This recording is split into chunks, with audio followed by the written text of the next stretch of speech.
अस्सलाम वालेकुम वरहमतुल्लाहि वबरकातुहू। दोस्तों, मैं हूं आपका भाई हाफिज़ ग़ुलाम मुस्तफ़ा सऊदी अरब से। दोस्तों, तमाम भाइयों को मेरी तरफ से ईद मुबारक हो। जिस चीज़ का इंतज़ार था वो ख़बर आ चुकी है, तो लिहाजा ईद का चाँद सऊदी अरब के अंदर नज़र आ चुका है और कल बरोज़ इतवार ईद होगी, यानी 30 मार्च को। तो माशाअल्लाह बहुत सारे लोग इस इंतज़ार में थे कि रोज़े 30 होंगे, हम पूरे 30 रोज़े रखेंगे। अल्लाह ताला ने उनको भी अजर दे दिया। अल्लाह ताला तो दिलों के भेदों को जानने वाला है। तो सब लोगों को ईद की मुबारक हो। दोस्तों, आज की जो रात है वो बड़ी कीमती है।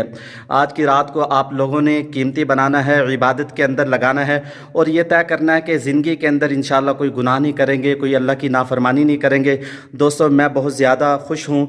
कमेंट्स के अंदर ईद मुबारक भी लिख दें और मैं आप लोगों को ईद मुबारक कहता हूँ। आप लोग भी खैर मुबारक ज़रूर कहा करें, हमारे साथ मिलकर चलें। इंशाअल्लाह आप लोगों को सऊदी अरब के अंदर जो भी ख़बरें, जो मालूमात उम्रा ज़ायरीन को हम देते रहते हैं, तो आपका भाई हाफिज़ ग़ुलाम मुस्तफ़ा सऊदी अरब से। दोस्तों, ये तो पहले ही यानी तय हो चुका था, कन्फर्म था, बताया जा रहा था इस साल जो रोज़े होंगे वो 29 होंगे।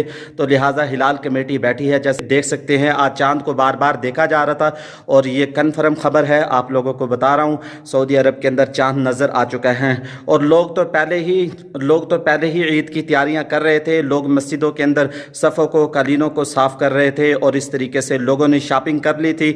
लोगों ने रात जो दुआएं मांगी, जो ख़तीब ने हमारी मस्जिद के अंदर भी दुआ मांगी, बड़ी लंबी, और दुआ से साबित हो रहा था कि रमज़ानुल मुबारक की यह आखिरी ही तरावी है। तो दोस्तों, आप लोगों से अर्ज़ करूँगा, आप लोगों को ईद मुबारक हो। मैं बहुत ज़्यादा खुश हूँ कि अल्लाह ताला ने हमें यह रमज़ानुल मुबारक दिया और रमज़ानुल मुबारक में रोज़े रखे, लैलतुल क़द्र की रातें आईं, उसमें आप सब लोगों के लिए हमने दुआएं की। तो आप लोग भी अपनी दुआओं के अंदर हमें याद रखें। दोस्तों, जब मक्का मुकरमा में आएँ तो इंशाअल्लाह आप लोग कमेंट्स करके हमें मिल भी सकते हैं, हम मिलेंगे, आप लोगों की खिदमत भी करेंगे।